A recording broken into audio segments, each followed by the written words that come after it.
The sound begins before the story, not with an explosion, not with thunder, but with a whisper that moves through the air like a current of invisible light.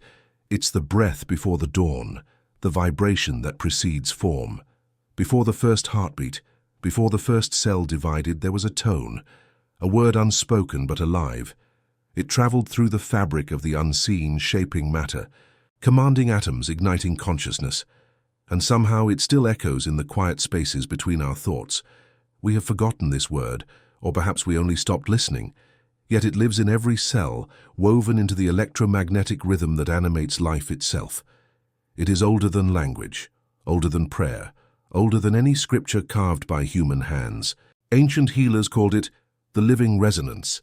Mystics called it the sound behind creation. Today, science begins to call it something else: frequency. What if a single sound, a sacred syllable, could awaken your cells from their sleep? What if healing did not begin with medicine but with memory? Every living cell hums. Inside your body, billions of microscopic frequencies weave together like a choir, creating the harmony we call health. When one note falls out of tune, through fear, disease, or emotional pain, the body begins to fragment. But when a forgotten word, a sound born from divine geometry, reaches those cells, they remember their design, they realign, they return to coherence. This is not myth. Across the deserts of Egypt, the temples of Tibet, the forests of the Amazon, and the monasteries of Mount Athos, this same belief has survived. That sound is the language of creation. In ancient Hebrew texts, every letter was a vibration. In Sanskrit, every mantra was a frequency capable of changing molecular structure. Even in the quiet rituals of early Christian mystics, certain words were whispered not to be heard by others, but to awaken the divine within oneself. The human body, it seems, listens more deeply than the human mind. When a Tibetan monk chants in the stillness of a mountain temple, his body enters resonance with the sound he produces. Modern researchers have placed sensors on their skin, their skulls, even their fingertips, and the readings reveal a shift in energy patterns that Western science still struggles to explain. Alpha and theta brain waves rise, heart rhythm stabilizes, immune cells respond as if instructed by an unseen intelligence. What communicates this command? Not logic, not belief, sound. A single syllable can transform matter. In 1967, a Japanese scientist named Dr. Masaru Emoto began experimenting with water crystals, exposing them to music, prayer, and spoken words. When water heard words of love, its crystals formed symmetrical patterns of stunning beauty. When it heard words of hatred or anger, its structure broke into chaos. His findings were dismissed by skeptics, yet something deeper resonated in those who saw his images: a memory. Because deep down, we knew. Water listens. And what are we made of if not water? Each cell in your body holds the same element that once flowed through ancient rivers, the same molecular structure that vibrated when the first human uttered a sacred word under the sun. When sound touches this water, it stirs something ancient. The vibration travels through the cytoplasm, across the cell membrane, into the nucleus where DNA lives, and there it does something extraordinary. It reawakens expression. Genes that had fallen silent can begin to sing again. It's as if the body remembers the original command it was created under: be alive. Across centuries, different cultures spoke of this same mystery in different tongues. The Egyptians carved hieroglyphs that represented both sound and light, believing that to name something was to call its spirit into motion. The Hebrews said the world was spoken into existence, each word carrying divine resonance. In Vedic tradition, the primordial sound aum was said to hold the vibration of all creation. And in early Gnostic scrolls, there are references to a word of power, a tone so pure that only those with purified hearts could pronounce it without trembling. Science is only beginning to catch up. At the University of California, a group of biophysicists discovered that sound waves can trigger protein folding, the process by which life organizes itself at a molecular level. In their lab, they exposed cells to precise frequencies, and watched as dormant genes awakened, signaling repair and regeneration. One researcher quietly admitted, "It's as if the cells recognize the sound, as if they remember it." Remember. That word keeps returning, doesn't it? Because healing, real healing, is not about adding something new to the body. It's about remembering what was always there. The sacred word, the vibration of creation, was never lost. It only fell silent beneath the noise of modern life, the hum of machines, the tension of stress, the endless chatter of the mind. They drown out the tone that once kept your cells aligned with the rhythm of the universe. But it can be heard again. Close your eyes, feel your heartbeat. There, between the beats, is a silence that hums. It's not empty. It's alive. The ancients believed that within that silence lives the divine frequency, the one that connects all living things. Some called it the word of life. Others called it the tone of God. Today, biologists might call it bioresonance. The name changes, but the effect does not. In 2023, a study published in Frontiers in Human Neuroscience explored how vocal toning, simply humming or repeating sacred sounds, could increase nitric oxide production in the body. Nitric oxide is vital for blood flow, immunity, and energy. The researchers found that participants' cells seemed to awaken under this sound stimulation, absorbing oxygen more efficiently. They didn't know why. But those who have walked the spiritual path know the word has power. When you whisper a sacred sound, the vibration doesn't stop at your lips. It travels through your bones, your blood, your tissues. It reaches the mitochondria, the engines of your cells, and they respond like tuning forks meeting their master note. They vibrate in harmony. They heal. This, the elders say, is why prayer works. Not because of belief alone, but because every word is vibration and vibration is creation. The universe does not hear your language, it hears your frequency. In the deserts of Qumran, near the Dead Sea, scrolls were found containing sequences of letters with no apparent meaning. Historians dismissed them as transcription errors, but Kabbalists recognized them. These were divine permutations, ancient codes meant to be sounded, not read. When uttered, they would align the body's energy with the cosmic order. The practice was lost, banned, and forgotten.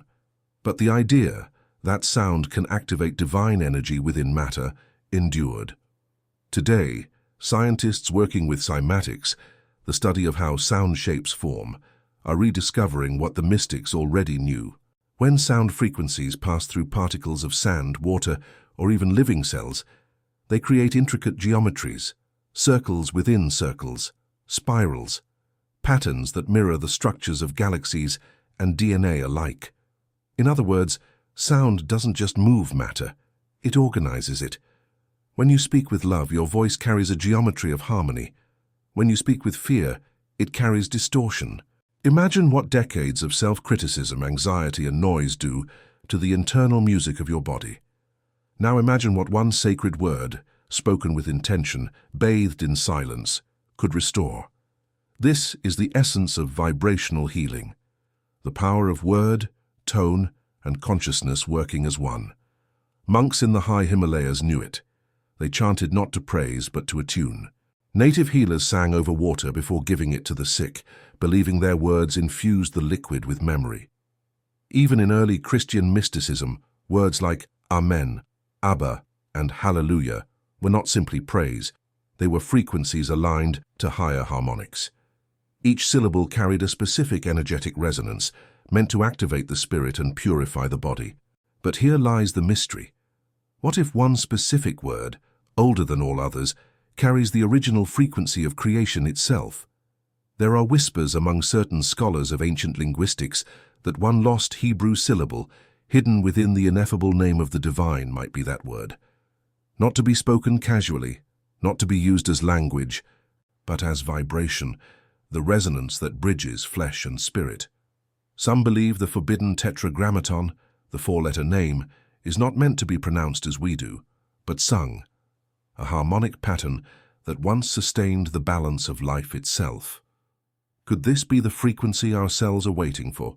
Some modern researchers have begun to experiment with harmonic fields, soundscapes composed of ancient vowel tones match to the vibrational frequencies of cellular structures. The results are quietly astonishing. Subjects exposed to these tones report sensations of warmth, clarity, and peace. Under microscopes, cells appear to brighten, absorbing light in ways not seen under silence. As if something inside them wakes up and listens. What are they hearing? Perhaps not a word, but the echo of one, a memory of the sound that began everything. To heal, then, is to remember that sound, to tune your own voice, your own breath, to that ancient note that hums beneath creation. The ancients called it the word that was with God. Science calls it resonance. But you can feel it now. If you listen deeply enough, a pulse beneath your ribs, a hum in the quiet air, a whisper inside the stillness. And perhaps that is why silence itself heals. Because silence is not the absence of sound, it is the space in which the sacred word lives, waiting to be remembered. The journey begins not with a laboratory, not with a temple, but with a single breath. Breathe in and listen. Within that breath lies the same force that formed mountains, that told light to appear, that whispered to your cells to live. It's not outside of you. It's within you, spoken through every heartbeat. Somewhere in that rhythm, an ancient word still vibrates. It calls your body to awaken, your spirit to remember, and your cells to sing again. And as the veil between science and spirit begins to thin, something miraculous happens. Both begin to agree on one truth. The body listens. The only question left is, are you ready to hear? It is said that the universe began not with light, but with sound. Before the first flicker of brilliance tore through the darkness, before galaxies coiled into being, there was a vibration that stretched across the void, a single tone that rippled through the eternal silence. This was the first word, the sound that gave birth to form. The ancients knew it not as myth, but as truth, the sacred pulse that shaped both stars and souls.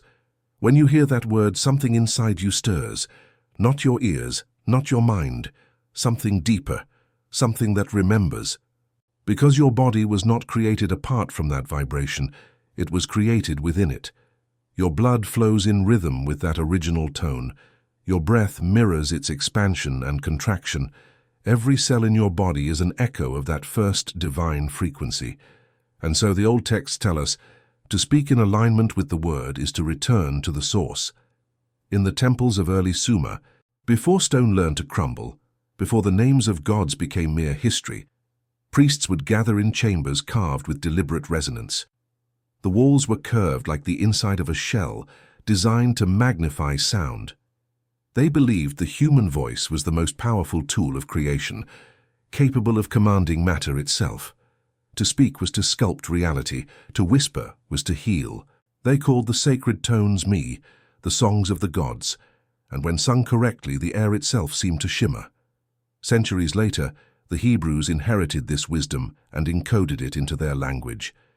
Each letter was a vibration, each combination a frequency of creation.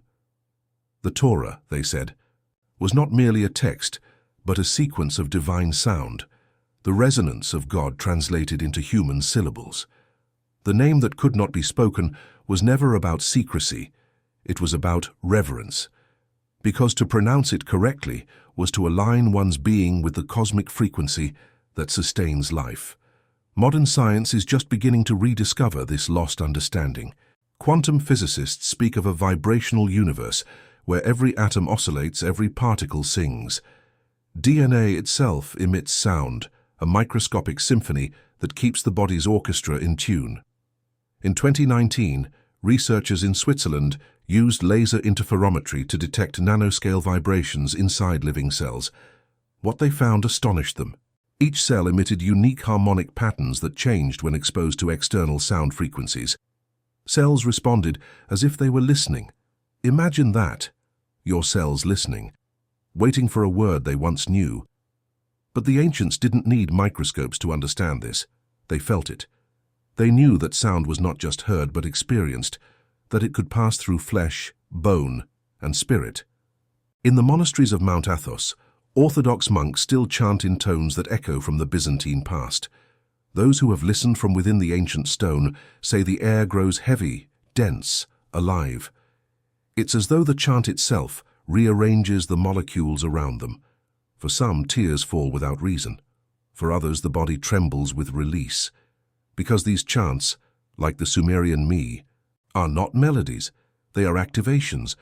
Science calls this phenomenon entrainment, when one vibration synchronizes another, but the mystics call it remembrance.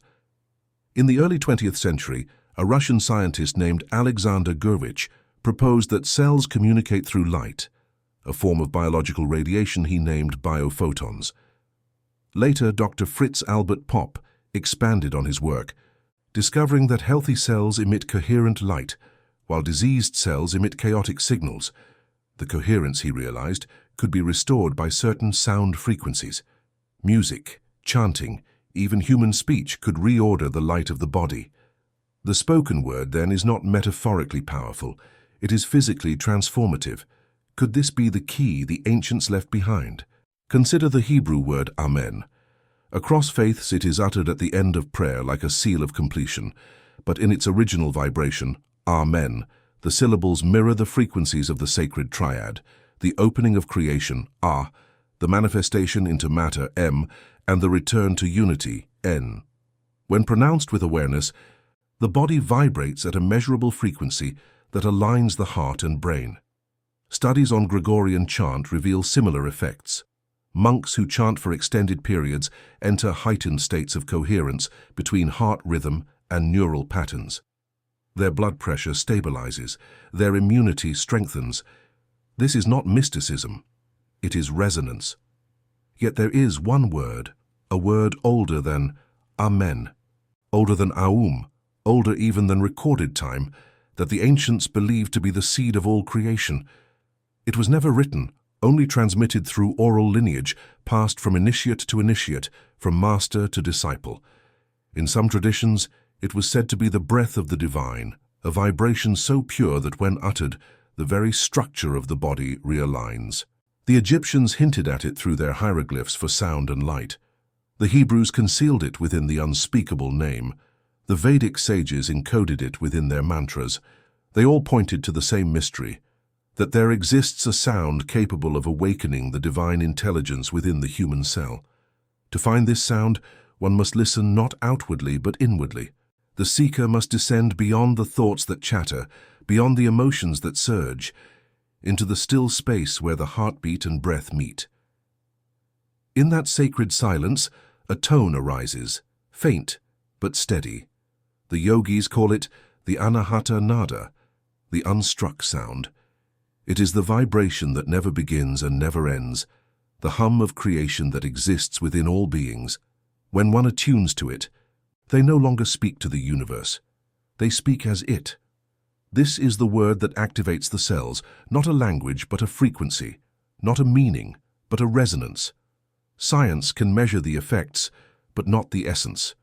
In the lab, researchers observe cells responding to sound waves between 528 and 963 Hz, frequencies associated with healing, regeneration, and DNA repair. The 528 Hz tone, often called the miracle frequency, has been shown to increase cell vitality and reduce oxidative stress. But beyond the numbers, those who meditate upon it describe something more profound, a feeling of oneness, of expansion, of light. Could this be coincidence? Or could these modern frequencies be the mathematical descendants of the ancient word, fragments of the original vibration that built creation? In hidden monasteries of the East, the sacred syllable is not sung as music, but intoned as breath. The monks close their eyes, align their spine, and allow the sound to arise from deep within the solar plexus, the fire of the body. They do not push the sound outward. They let it emerge naturally, as if it were the earth herself exhaling through them. When the sound fills the chamber, something shifts. The space hums. The air seems to shimmer. And for a brief moment, all separateness dissolves. The monk and the vibration become one. It is this unity that heals. When you align with the frequency of creation, your body stops fighting itself. The mind grows quiet. The cells stop vibrating in discord. Energy flows freely again. The word that activates the cells is not something you learn. It's something you remember. It's already inside you, encoded in your breath. Every sigh, every hum, every whispered prayer is a fragment of that ancient tone. When scientists record the electromagnetic field around a person engaged in deep prayer or chanting, they find something astonishing. The field expands. It becomes more coherent, more symmetrical. In the presence of gratitude or love, the heart emits a wave pattern that synchronizes with the Earth's magnetic resonance, the Schumann frequency, 783 Hz. This suggests that when humans vibrate in alignment with the sacred word, they literally harmonize with the planet itself. You become, in essence, a tuning fork for creation. It's why ancient rituals always began with sound, the striking of a bell, the blowing of a horn, the chanting of a name. These weren't symbolic gestures, they were activations, designed to open the body's energy field and prepare it to receive higher light. When a shaman sings over the sick, he doesn't simply call upon spirits, he rearranges the vibrational architecture of the patient's cells. When a priest intones sacred phrases, he's not only praising God, he's aligning himself with the frequency of divine coherence. The forgotten wisdom of the ancients is not mystical poetry, it is energetic science, written in metaphor because they lacked the language of physics. And perhaps the reverse is true of us. We have physics, but we lack the poetry. We can measure vibrations, frequencies, and waveforms, but we've forgotten the reverence, the stillness, the humility required to hear them. For the word cannot be analyzed, it must be felt. It does not reveal itself to the intellect, but to the heart. Only when the mind bows in silence does the inner sound emerge. In one of the oldest known Sanskrit hymns, the Mandukya Upanishad, it is written that the entire universe is contained within the sound Aum. It represents the waking, dreaming, and deep sleep states, and beyond them, the silence that follows. That silence, they said, was the fourth state, Turiya, pure consciousness. In that silence, the body vibrates not as matter, but as light. The soul remembers its original design. The Hebrew mystics described the same state differently. They called it the bat kol, the daughter of the voice, the subtle whisper that emerges when the heart is pure. In moments of stillness, prophets claimed to hear it, not with their ears, but with their souls. It was not speech, but energy, not information, but illumination. In the 21st century, neuroacoustics research is finding that when individuals experience deep meditative states accompanied by low-frequency tones, their brains exhibit gamma synchronization, the highest form of coherence known in neuroscience. During these moments, subjects often report sensations of warmth, light, and unity, feelings that match the ancient descriptions of divine connection.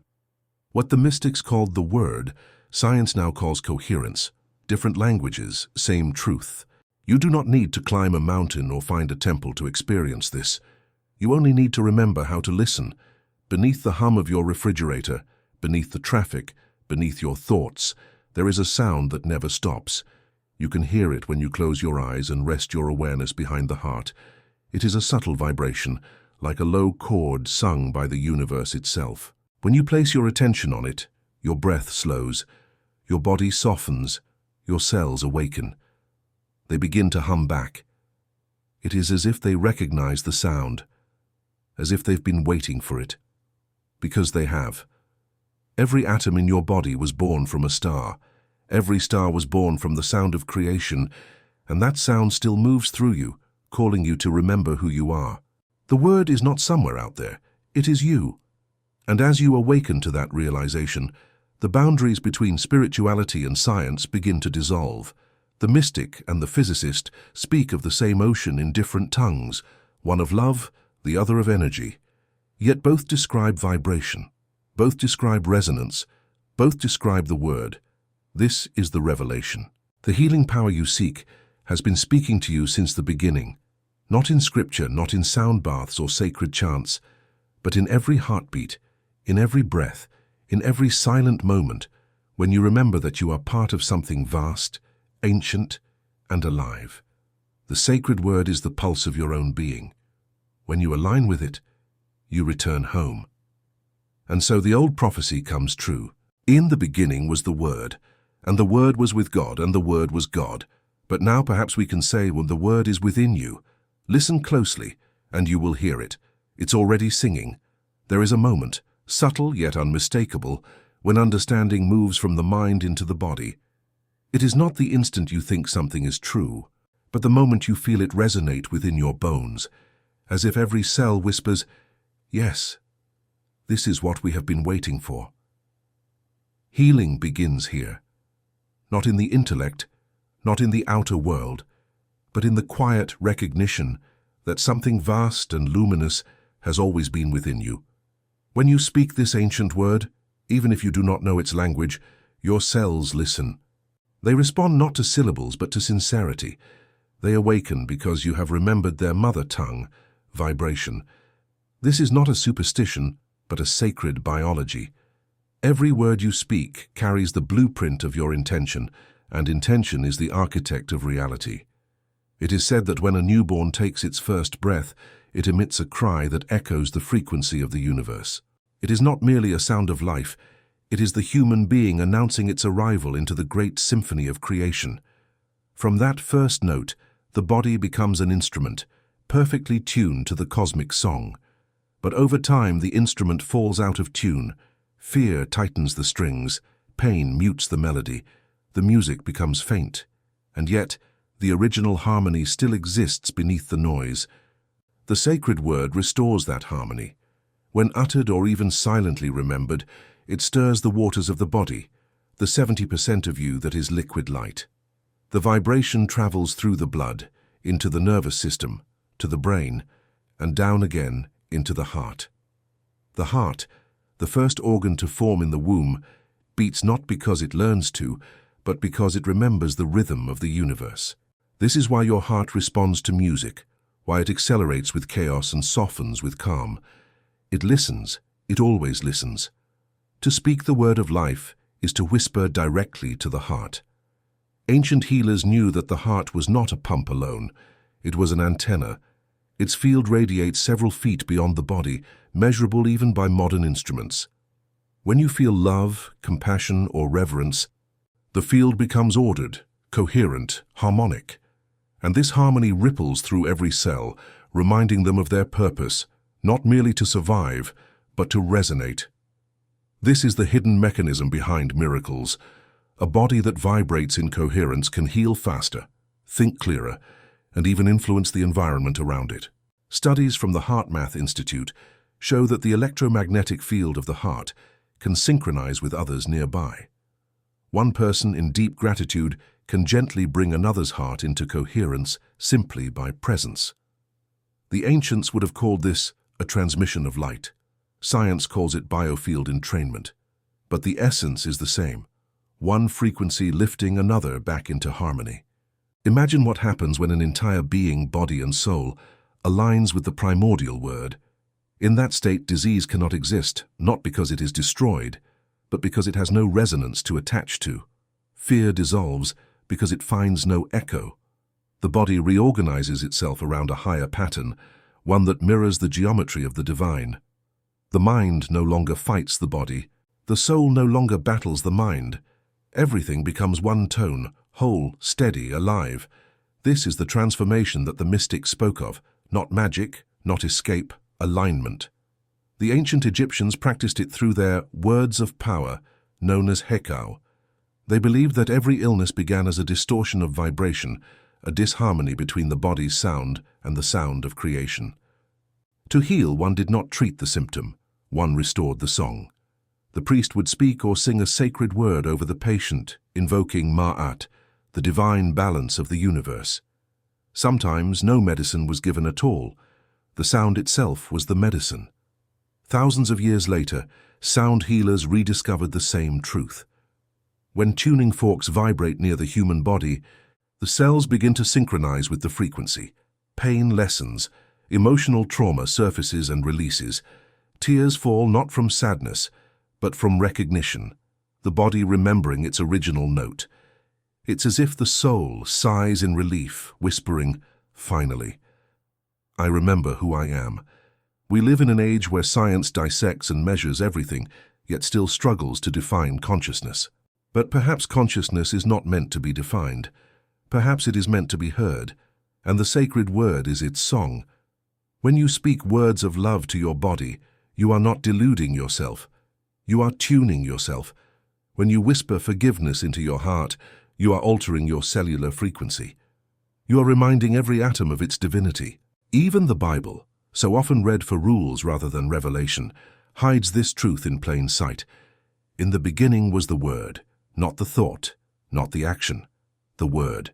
Creation itself vibrated into being through sound, which means that every act of creation since then, every healing, every transformation, every awakening, is simply an echo of that first vibration. In Tibetan medicine, it is believed that the voice carries the same healing potential as the elements. They speak of three poisons: ignorance, attachment, and aversion, each tied to a frequency of imbalance. To heal, one must chant the syllables that counter those frequencies. The words are not random, they are ancient calibrations, designed to restore order to both energy and matter. You do not need to know those syllables, the truth is simpler. When you speak from truth, your voice heals. When you lie to yourself, it fractures. The vibration of authenticity is the same as health. The vibration of deception is the same as decay. That is why the body weakens under guilt, why the heart constricts under shame. They are frequencies that contradict the word within. To heal, then, is not to fight illness, but to realign with truth. Close your eyes for a moment. Place your hand over your chest. Feel the warmth, the pulse beneath your skin. If you listen closely, you will hear more than a heartbeat. You will hear the faint hum of billions of cells vibrating together. They are waiting for your voice. Whisper something kind to yourself, a word of love, a word of remembrance. Feel the vibration as it leaves your lips, moves through your hand and returns to the heart. In that simple act, you are practicing the oldest form of medicine known to humanity, the sound of your own soul speaking to your body. This is the secret of the ancients, that the divine did not place power in temples or relics, but within your very breath. The same breath that shapes words is the breath that animates life. To speak consciously is to become a creator once more. Modern experiments in sound therapy continue to prove what mystics always knew. When patients are exposed to harmonic frequencies, particularly those found in the human voice, cellular regeneration accelerates. Damaged tissue recovers faster. Immune response strengthens. The body is not simply reacting, it is remembering. It's as if the cells are saying, yes, this is the sound we were born under.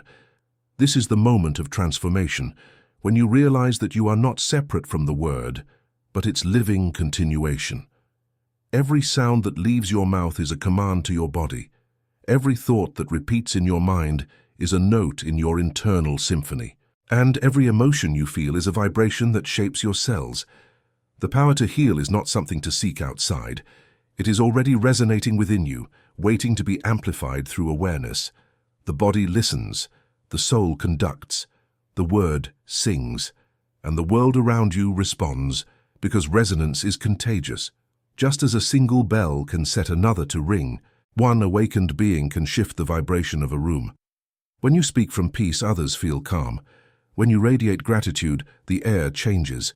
You become, without effort, a healer. Not through doctrine or ritual, but through presence. This is why the great teachers could heal with a single word, a single touch, a single breath. Their frequency was pure. They remembered the word fully, lived it, breathed it, became it. And so the body, the mind, the world, all responded in kind. To live in this way is not to deny pain, but to understand it.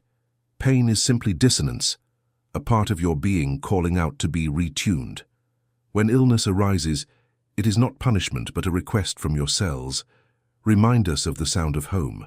When sadness lingers, it is a note that has forgotten its harmony. The sacred word restores it. In silence, in prayer, in song, it does not matter how you speak it, only that you do.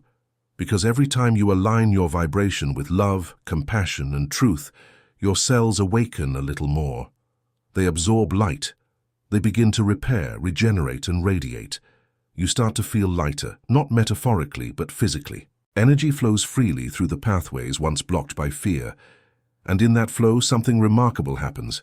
You begin to see the divine pattern, not just in yourself, but in everything. The rhythm of your heart mirrors the rhythm of the tides. The pulse in your veins echoes the rotation of the earth. The vibration in your voice harmonizes with the hum of the stars. You realize you have never been separate from creation. You are creation, vibrating itself into being. This is the moment the ancients called rebirth, not a second life after death, but the rediscovery of life within life, the moment when the cells remember their song and sing it without fear, the moment when the human becomes divine through remembrance. The sacred word is no longer a mystery once you live it. It becomes breath, movement, kindness, presence. You no longer speak about healing. You are healing. Every gesture, every thought, every silence carries the vibration of the word, and that vibration changes everything. The illness you once feared begins to dissolve, not because it has been fought, but because the environment that sustained it no longer exists. The heaviness in the mind lifts, not because you forced it, but because light entered the spaces where silence was invited. This is the true transformation, effortless alignment. You remember that you were never broken, you were only out of tune. And the sacred word, the vibration of creation, love, and remembrance, is the tuning fork that brings you back. The transformation is complete when you understand. You are not simply speaking the word. You are the word, made flesh, resonating through time. The voice of the divine expressing itself through human breath. And when you live with that awareness, even science begins to bow. For no equation can measure the music of a soul that has remembered its own sacred sound. The word is no longer outside of you. It is not something to chase through books or laboratories or ancient stones. It lives here, inside your breath, in the space between the inhale and the exhale. That is where the divine hides, not in temples of marble, but in the silence that follows the sound. There comes a moment in every seeker's life when the search ends, not because the answers have been found, but because the questions dissolve. You stop asking what the sacred word is and begin to feel what it does. You realize that when you speak with love, when you breathe with awareness, when you act in truth, the word speaks through you. You are no longer repeating the sound of creation. You are participating in it. Awakening is not a thunderbolt of revelation. It is a soft remembering, a gradual return to harmony. It happens in quiet moments, when the light hits your skin just right, when a stranger smiles at you, when the rain falls and you feel something ancient move inside you. These are not coincidences. They are reminders from the universe that it still sings the same song it sang in the beginning, and that you are part of its melody. Science, for all its instruments and precision, has begun to brush against this truth. The quantum field, that invisible ocean where particles blink in and out of existence, behaves like a listening consciousness. It responds to observation, to intention, to frequency.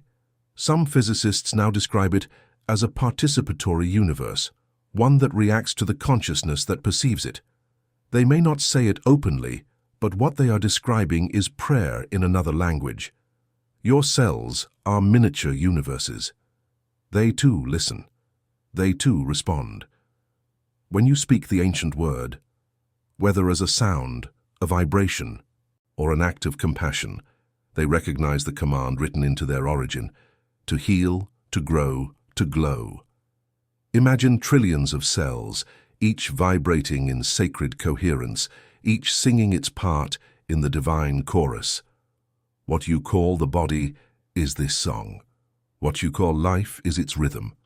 And what you call consciousness is the awareness that the song is your own. The awakening begins when you understand that you are both the instrument and the music. Ancient mystics described this moment in ways that defied language. In the desert scrolls of the Essenes, they called it the return to the word. In the Vedas, it was the merging with Brahman, the soundless sound.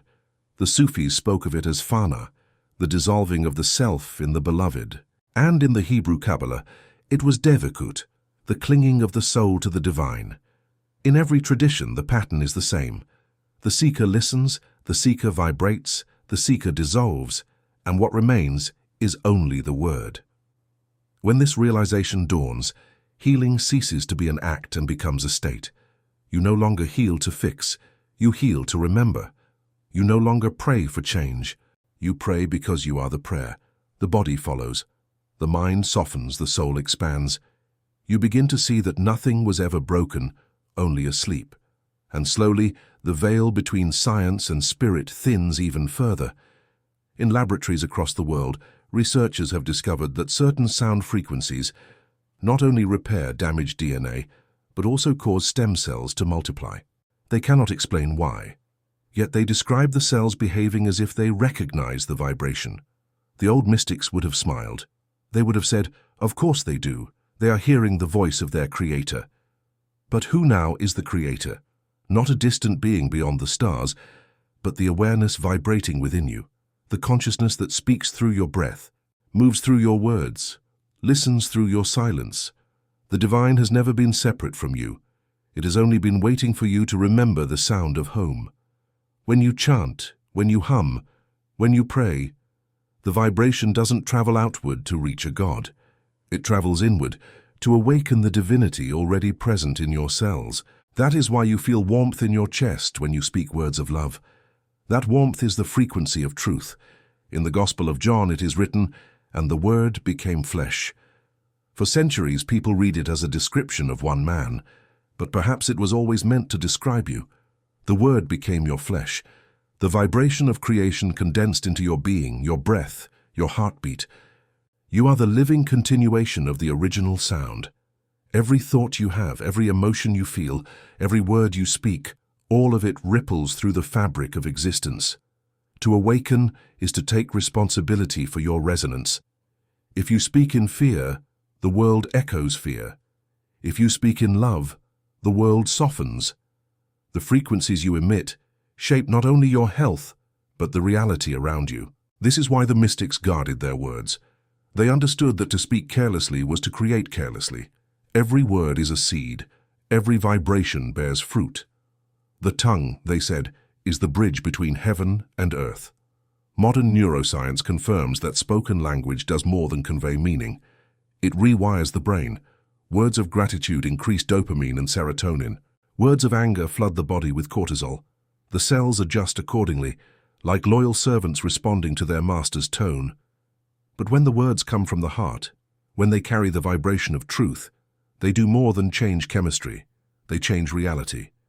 The ancients did not separate science from spirit, nor matter from mind. They knew that the same law governed all things. Resonance. To them, God was not an entity, but a frequency, the purest vibration of love, harmony, and life. To speak that vibration, to embody it, was to become divine. You begin to sense this, not through faith, but through feeling. One morning, you wake before the sun. The air is still. You listen, and you realize that silence is not empty. It hums. There is a sound beneath the quiet, subtle yet steady. It's in the wind. It's in your pulse. It's in everything. That is the ancient word, the vibration of being itself. And when you align with it, something miraculous happens. You stop seeking God. You start hearing God, everywhere. In the laughter of children, in the rhythm of your own breath, in the heartbeat of someone you love. The separation collapses. Prayer becomes listening. Listening becomes knowing. Knowing becomes being. This is awakening. Science will one day call it coherence, or unified field resonance, or quantum biofeedback. But long before those terms existed, the mystics called it union. The moment when the drop remembers it is the ocean. In that remembrance, the body transforms. It becomes lighter, more radiant. People feel your presence before you speak. Animals trust you. Plants seem to grow toward you, because everything in creation recognizes its own frequency. And when you vibrate with the word, everything alive responds. You become a mirror through which the divine remembers itself. This is why the great masters could calm storms, heal with touch, and speak life into the dead. They were not performing miracles. They were restoring resonance. Their bodies were instruments perfectly tuned to the frequency of creation. When they spoke, the universe obeyed, not out of command, but out of recognition. You carry the same potential. The awakening is not about becoming something greater. It is about remembering what you already are. The cells of your body were designed to resonate with the vibration of love, truth, and light. When you live in alignment with those frequencies, your biology follows suit. Your immune system strengthens, your mind clears, your emotions stabilize, your very presence heals. And it begins with a single realization that the word, the sound that activates your cells, is not a secret hidden in ancient temples or lost scrolls. It is the frequency of love spoken through consciousness. Love is the language of creation. It is the vibration that forms galaxies and guides the division of a cell. It is the resonance that turns sunlight into life, silence into music, and chaos into order. When you live in love, not as emotion but as awareness, your entire being vibrates in harmony with the cosmos. In that vibration, pain loses its meaning, death loses its grip, time softens. You feel eternal because you are eternal, a wave in an infinite ocean of sound and light. The mystics called this state the Great Remembering. It is the moment you stop being a fragment of the word and become its whole expression. When the sacred sound no longer needs to be spoken because your existence itself becomes its echo. You begin to walk differently, slower, gentler, more present. You see the divine geometry in the faces of strangers. You sense the pulse of creation beneath every heartbeat. And when you speak, your words carry the vibration of truth. They heal, they align, they awaken. This is not imagination. This is physics at its most divine. The vibration you emit travels outward, shaping probability, guiding events, transforming the field of reality. Each moment becomes an act of creation. Each breath, a prayer. Each heartbeat, a word of light. This is the ultimate awakening, and not to worship the word, but to become it.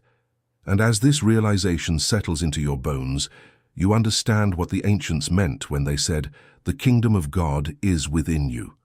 It is not a place, not a promise. It is a frequency, one you've carried since the beginning. When you close your eyes and listen to the silence, you can still hear it, a tone that never fades, a word that never dies. The sound of creation alive in your cells whispering, "Remember." There is a silence that follows revelation. It does not demand, it does not instruct. It simply is. Like the soft air after a storm, it settles across the body and fills the spaces once occupied by questions. In this silence there is nothing to chase, nothing to prove, nothing to fix. Because the truth, once remembered, needs no defense. It just vibrates quietly, like the hum of life beneath the noise of thought. The sacred word has done its work, not by altering the world outside you, but by changing the way you perceive it. The trees now seem to breathe differently. The light bends softly around faces. Even the rhythm of your own breath feels like prayer. What was once ordinary has become luminous. The simplest act, drinking water, closing your eyes, touching the ground, feels like communion. You begin to understand what the ancient sages meant when they said that gratitude is the highest form of prayer. Gratitude is not words of thanks, it is resonance. It is the frequency of acceptance and the vibration that says, "Yes, I am part of this." It's the same frequency the cells emit when they heal, the same tone the universe sings when it expands. Gratitude is the sacred word in motion. When you feel it fully, your body becomes a sanctuary. The pulse in your wrist, the warmth in your palms, the gentle ache behind your ribs, all of it becomes sacred architecture. Every heartbeat is a temple bell, every exhale a blessing. You realize that the divine was never separate from the human. The two were never opposites. They were always two harmonics of the same song. And in this realization, something extraordinary happens. The need for miracles dissolves. You no longer pray for signs because existence itself has become the sign. You no longer look for evidence because every moment, every breath, every flicker of sensation is proof. The sacred word is not something you invoke. It is something you live. There is a humility in this understanding, the kind that does not shrink, but expands, the kind that bows before the mystery, not in fear, but in awe. You see now that the divine intelligence animating your body also stirs the stars, that the same vibration moving through your cells moves through galaxies, that what you once called me is just a note in an infinite symphonic design. And yet, the design would not be complete without your note. This is the paradox of awakening, to realize that you are both nothing and everything, that your silence and your song are one, that your body, fragile and temporary as it may seem, carries the vibration of eternity. The sacred word does not erase your humanity, it sanctifies it. You begin to move differently through the world. You no longer rush. You listen. You walk as if the ground itself were alive beneath your feet, because it is. You speak as if your words shape the air, because they do. You love as if every heart were an extension of your own, because it always has been. And slowly life mirrors this new resonance back to you. The right people appear, not by coincidence, but by coherence. The right moments unfold with gentle precision. Even challenges arrive not as punishments but as teachers, vibrations slightly out of tune, inviting you to refine your frequency once more. You no longer resist, you harmonize. This is the true mastery of the ancient word, not control, but attunement. To live in harmony with what is, to let the vibration of truth pass through you unfiltered, to speak, to love, to act without distortion. In this way your life becomes a sacred chant, not sung aloud but lived in rhythm with the pulse of creation. The mystics said that when one truly remembers the word, they become invisible. Not unseen by eyes but untouched by chaos. The world still moves around them, but their inner sound remains pure. They become a still point in a turning world, calm, luminous, present. People feel peace in their presence without knowing why. Animals approach without fear. The air itself softens. This is not magic. It is resonance. The awakened soul vibrates in harmony with the frequency of love, and everything around it responds. As science continues to peel back the layers of reality, it will one day find that the smallest unit of existence is not matter, nor energy, but vibration. And when that discovery is made, humanity will have circled back to what the ancients already knew. That creation is sound, and sound is consciousness. But you do not need to wait for that day. You can live it now. Each morning before words fill your mind, listen. Listen not with your ears, but with your being. Feel the subtle hum beneath your skin, the rhythm in your chest, the stillness behind your breath. That is the sacred word speaking, not from heaven, but from within. You do not need to name it. The vibration itself is enough. If you wish, you may give it form. You may chant, you may whisper, you may hum. But know that the sound you make is only a reflection of the sound that already exists within you. When you align the two, the inner and the outer, the circle closes. Heaven meets earth, the word becomes flesh again, and the body remembers. It remembers that it is light slowed into matter. That illness is only dissonance, and healing is only harmony restored. That every cell carries the memory of creation, waiting to be awakened by a vibration of love. This understanding brings a gentleness that cannot be taught. You begin to treat your body not as an object but as an instrument. You care for it not out of fear, but reverence. You nourish it with light, sound, water, stillness. You move it with gratitude. You rest it in trust. And as you do, it begins to sing again, softly at first, then louder, until the song becomes life itself. The sacred word vibrates through everything now. You hear it in laughter, in wind, in the way a candle flickers. You feel it in the pulse of the ocean, the flight of birds, the warmth of another's hand. You sense it even in silence, especially in silence, for silence is the cradle of all sound, the womb of all creation. And in that silence, you find yourself whispering without words. Thank you. Thank you for the breath that carries the word. Thank you for the body that listens. Thank you for the life that sings. Gratitude becomes your final prayer, your final frequency. It completes the circle of creation, from sound to silence, from silence to sound. The word that began in the void now lives in you, and through you it returns to the void once more, carrying light where there was none, harmony where there was chaos, remembrance where there was forgetting. This is the eternal rhythm, creation, expansion, return, sound, silence, sound again, the heartbeat of God echoing through every atom. As you close your eyes, the world does not disappear, and it deepens. You feel the hum beneath everything. You realize you do not end at your skin. The vibration that began with a single divine syllable has never stopped. It flows through galaxies, through stars, through time, through you. You are not apart from the word. You are its continuation, its living prayer. And as the last note fades into stillness, you understand the final truth. The word that activates your cells is not ancient. It is eternal. It never began. It never ends. It only is. Listen, can you hear it? That is you. That is life. That is the sound of everything becoming whole again.